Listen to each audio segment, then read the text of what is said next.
bukan dari UGM. S1-nya di Lampung. Jadi ngapain kamu ngaku-ngaku UGM? Memang kenapa kalau Lampung? Gak bisa. Memang kenapa kalau Lampung? Gak bisa. Memang kenapa kalau Lampung? Lagi sama Universitas Lampung. Woi Roy. Gak apa-apa. Roy, memang kenapa kalau dia Lampung? Emang ada masalah apa? Ada masalah apa sama Lampung? Dia tadi kan bilang saya adalah UGM. Iya, memang sama iya, dia lulus UGM. Kalau memang dari awal itu UGM. Anda jangan merendahkan Universitas Lampung ya. Enggak, saya bilang Jangan Lampung. merendahkan orang-orang Saya di bilang luar dari Lampung. UGM. Siapa yang merendahkan Universitas Lampung? Jangan merendahkan Lampung. Ada kalimat itu. Ibu Aminah, bahwa di video sebelumnya, Roy Suryo menghina Freddy karena dia lulusan S1 dari Universitas Lampung. Karena dia tidak menganggap Freddy lulusan Universitas Gadjah Mada, meskipun S2-nya memang dari Universitas Gadjah Mada. Apakah itu termaksud dalam etika seorang ahli pada saat berdebat? Halo Pak Danang, mari kita simak video berikut ini mengenai etika Bang Roy Suryo yang menghina lulusan Universitas Lampung. Secara umum, tidak ada etika dalam menghina lulusan universitas lain, karena penghinaan bertentangan dengan nilai dasar etika, baik dalam kehidupan sosial, akademis, maupun profesional. Mengapa menghina lulusan universitas lain tidak etis? 1. Melanggar prinsip saling menghormati yaitu setiap lulusan berhak dihargai, apapun universitasnya. 2. Mengabaikan tujuan pendidikan yaitu pendidikan bertujuan mencerdaskan, bukan untuk merendahkan institusi lain. 3. Berpotensi menimbulkan konflik yaitu ucapan merendahkan dapat memicu pertikaian antar individu maupun antar alumni. 4. Tidak sesuai etika akademis yaitu akademisi harus berdiskusi dengan data dan argumen, bukan dengan ejekan atau hinaan. 5. Merusak integritas pribadi yaitu orang yang menghina justru dianggap tidak profesional dan kurang berwawasan. Berdasarkan keterangan sebelumnya penghinaan alumni universitas lain tidaklah etis. Dan apa dampak hukum yang dialami oleh Bang Roy Suryo terkait penghinaan terhadap lulusan universitas lain? Berikut dampak hukum yang dihadapi oleh Bang Roy Suryo terkait penghinaan terhadap alumni Universitas Lampung. Ya, ada potensi dampak hukum jika seseorang menghina lulusan universitas lain, apalagi bila dilakukan di ruang publik atau media sosial.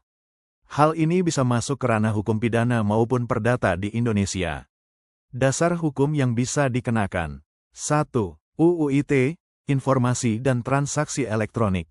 Pasal 27 ayat 3, UU ITE, melarang distribusi, transmisi informasi elektronik yang bermuatan penghinaan atau pencemaran nama baik. Ancaman pidana, penjara sampai 4 tahun dan, atau denda sampai 750 juta rupiah. Contoh, menghina lulusan universitas tertentu di media sosial. 2. KUHP, Kitab Undang-Undang Hukum Pidana. Pasal 310 KUHP, penghinaan, pencemaran nama baik dapat dipidana dengan penjara hingga 9 bulan. Pasal 311 KUHP, fitnah, tuduhan palsu yang merugikan orang lain, dapat dipidana hingga 4 tahun penjara. 3. Perdata, ganti rugi. Jika penghinaan menimbulkan kerugian imaterial, nama baik tercemar, reputasi rusak, korban bisa menuntut ganti rugi secara perdata sesuai pasal 1365 KUH Perdata tentang perbuatan melawan hukum. Berikut ini adalah kriteria alumni universitas. Kriteria seorang alumni perguruan tinggi. Seorang individu dapat disebut alumni perguruan tinggi apabila memenuhi beberapa kriteria berikut. 1. Telah menyelesaikan studi, lulus dari program pendidikan yang diikuti, diploma, sarjana, magister, doktor, atau profesi.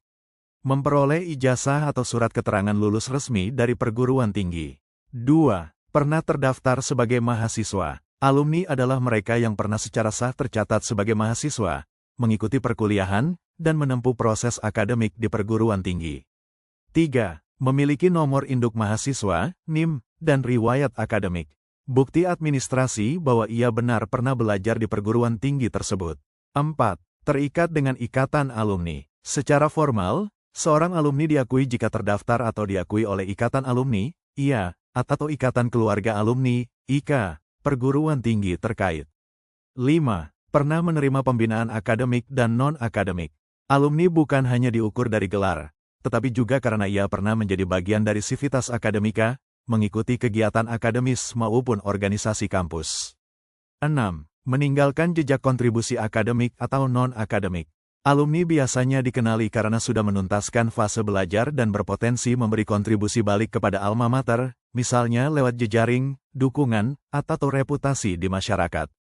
Menghina lulusan universitas lain tidak memiliki etika karena bertentangan dengan prinsip saling menghormati, objektivitas, dan tujuan pendidikan yang seharusnya membangun, bukan merendahkan. Selain tidak etis, tindakan tersebut juga berpotensi berdampak hukum, terutama jika dilakukan di ruang publik atau media sosial, karena bisa masuk ranah UU ITE, KUHP, maupun gugatan perdata atas dasar pencemaran nama baik. Sementara itu, status alumni perguruan tinggi hanya berlaku bagi mereka yang secara sah pernah terdaftar sebagai mahasiswa dan telah menyelesaikan pendidikan dengan bukti kelulusan resmi, ijazah, atau surat keterangan lulus. Alumni diakui sebagai bagian dari sivitas akademika yang sudah menempuh proses akademik, berbeda dengan mereka yang tidak menyelesaikan studi, drop out.